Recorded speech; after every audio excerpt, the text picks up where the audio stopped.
We are back, Peanut Gallery. Let's talk about Collision. Well, Collision kind of sucks. It kind of collapsed in on itself like a black fucking hole in 3 weeks. Anybody with a brain said this. Yeah.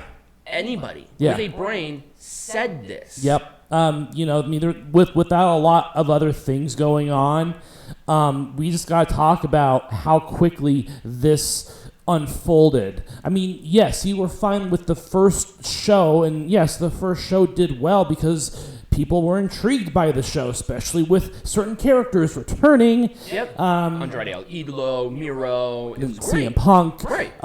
And it was a good, it was good relative to what we have seen with AEW products across this last year. And even then, it was still hovering around 800,000. Right. I thought Dynamite was going to start beating Raw. Right. Well, Chris Jericho's wrong about a lot of things, but but let's talk about kind of the trajectory of the past couple of weeks with AEW Collision in terms of its demo and the viewership numbers, which is extremely bad. Yeah. So this was a quick downfall in every way, shape, and form. I'm only covering up the tape. So Peanut Gallery. So look at those numbers. Look at how fast I went down. That's literally almost half the audience. That's like less than a month. They've lost half their audience. That's amazing. Yeah. And I do not blame Tony Khan for this. I can't. No. I have to blame Warner Brothers because they're the ones who wanted this. They wanted this show to be on a Saturday. They wanted CM Punk. And even the diehards even the diehard AEW fans are like, this doesn't work. You know, like, do it on a Thursday or something. Don't do it on a Saturday. But this is what Saturday nights are like. Unless you have family-oriented programming or movies or whatever, you're not going to do well with a live show. There's a reason why WWE doesn't do this, because they're not stupid. Right. And they'll only do it occasionally with premium live events. But that's something that people can plan around. This is just a weekly show that people can take it or leave it, or, oh my God, they can actually DVR it. Wow. But it doesn't count towards the Nielsen ratings. It doesn't count to people who matter to keep this program alive. Right. Like, the viewers are important and they're integral, but they don't look at people watching after the fact. Do you think I watch this show live or Saturday night? Am I really going to do that? No. I mean, people don't watch. People have said they don't watch the show on. Even Bully Ray said in a recent tweet that, no, it's a Saturday fucking night. I'm not going to sit there and watch the show. I actually have a life. Now, he has his Sirius XM show, and he is competing on Saturday, but it's like, well, yeah, no, he's competing. Right. He is wrestling, and people are like, oh, you're wrestling into a smaller crowd. They don't need anything any bigger. Like, why? Right. It's a defense mechanism for people who, if people are just taking a large amount of copium. But let's talk about kind of, because this is not just viewership going down. Obviously, we're in the middle of a Canadian tour. Yep. And there are a lot of smaller arenas because Canada does not have that same sort of sports-esque culture that we do when it comes to large arenas, unless you're in a hockey town. Then, of course, you're like required by law to have 18,000 seats. Yeah, well, keep in mind of the density of certain places. Right. Like, people were bitching about Impact about when they did their Australia tour. I'm like, do you not realize how rural this arena was? Right. It was literally in the middle of nowhere. And you think about, Regina, which is their most recent show that you talked about where there were only 1,900 tickets sold. Regina is a very small city in the middle of the Canadian prairies. There are not going to be a lot of people there. I wouldn't be shocked if Dynamite next week in Saskatoon have less than 10,000 people. I wouldn't be surprised. Well, at this point, I'm not surprised about that because they can barely get that now. Right. But we're not an American city. You're in a very small Canadian city. Yeah, it doesn't matter. They still get those numbers even if they were here. Yeah. But the loss in viewership and the loss of people willing to attend these events just goes to show how quickly this project has kind of it hasn't even met expectations, let alone exceed expectations. There's no way. And I mean, to be honest with you, people are sick of this guy. Yeah. We do not want to see him anymore. He Right. started a fight. Yeah, he did.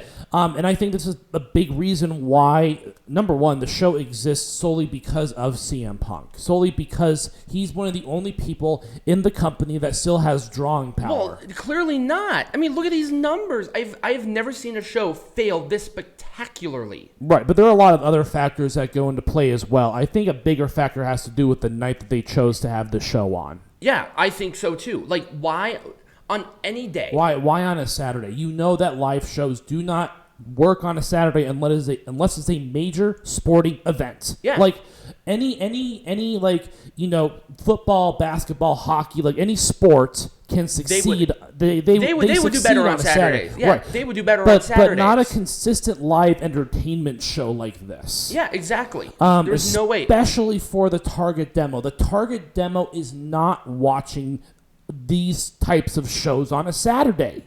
And they're not. The casuals aren't. The casuals will never do this. Right. You know why? Because they have other things to do. And no matter what you say about, oh, this is not for casuals are the bleeding lifeline of any show. I'm sorry. That's just reality. And this is not a sporting event. This is an entertainment show. I mean, hell, most people in the 18 to 49 demographic last night, they probably watched fucking UFC because UFC had a big fight. Yeah. I wouldn't be surprised if the numbers that we saw, I would not be surprised for a second that this next week's Dynamite or Collision, Jesus Christ, that I saw is less than 400,000. Yeah. I would be shocked at the very least. None. Here's what they should have done. And I think this is probably the wisest idea, but they didn't because they're stupid. I would have refreshened up Rampage and made that what Collision is. Right. And we are not speaking about Collision being an awful fucking show. We're not. I mean, the shows so far have actually not been the worst I've ever seen. There have been interesting matches. There are people that were gone for a while that are on the show pretty much exclusively. Andrade Alidolo, Miro, obviously CM Punk is kind of interesting. FTR barely shows up on Dynamite at this point. And aren't they the tag team champions? They're the tag team champions. These are the tag team champions. And they had a lot of Owen Hart Foundation tournament matches on this show. But I wonder if that's another... I think that Collision is turning into the show where people who are no longer... people and concepts that are no longer welcome on Dynamite go. Yeah. I mean, I think this is just a repository for this roster, these misfits. It's like detention. The company will not survive if that's the case. You cannot have that toxic backstage environment and expect a good show. Right. Who wants to be there? Right. I wouldn't go to AEW even if you paid me. Right. And because this is, like I said, this is like AEW detention. Yeah. Like you're not good enough for the mainstream show. Like you're kind of a bad apple, but you're still under contract with us. We paid a lot of money in Time Warner Discovery wants to have you on their television screens. And for some reason, Rampage is just existing. It's like you guys have an established brand. Right. You had an established night because guess what? That night would be perfect for something like that. It's a Friday. Oh, no, you'd be competing with SmackDown. Oh. They're already competing with SmackDown. They're getting railed, but I mean, who cares? Their numbers don't lie. Right. It doesn't matter. Right. And at the very least, it would be on a weekday where people might be home. Right, not on a weekend night. You know, especially when you're competing with so much other crap. UFC, and then come fall football, college football. Hello, 18 to 49 demo is all over that shit. College football's on Saturdays? Yeah, I didn't know. Traditionally, they always play on Saturdays. And if you think that Monday Night Raw gets hurt from Monday Night NFL, Raw Monday Night Raw gets hurt in the fall. What makes you think Collision will do any better when college ball starts? Yeah. Especially after the last couple of seasons where they have gotten the highest draws, like literally in the history of college ball. Yeah. Do you really think that this is going to survive? No. I could see 100 to 200,000 people even giving a shit. Right. They're not going to do that. Right. This was a colossal failure, and I wouldn't be surprised if this show is gone by the end of the summer. Yeah. I mean, well, it depends on how much commitment Warner Brother Discovery is putting into this, but this experiment just utterly failed. It failed. Just crashed and burned, because we all know what this is now. There's no roster split. It would have been more interesting with the roster split. Yeah, exclusivity. And with new titles, new slate of people. Everyone wanted that, but what we're getting is we're just getting detention for AEW people who just cause a stir. Yeah, the people who won't work with a bunch of fucking kids. Right. You know, I'm sorry. That's just what it is. Right. This show, I mean, I sometimes like this show more than Dynamite. It feels different. It does. And I like it. Because I think a lot of it just has to do with the fact that other people are running creative in this. You know, rather. But the matches aside, it just does not feel like AEW. It's kind of like Ring of Honor. It's like you have AEW guys there and stuff. And then you have Ring of Honor champions in the main event. Right. It's like, can we stop with this commingling? Have exclusive rosters. Right. It doesn't work.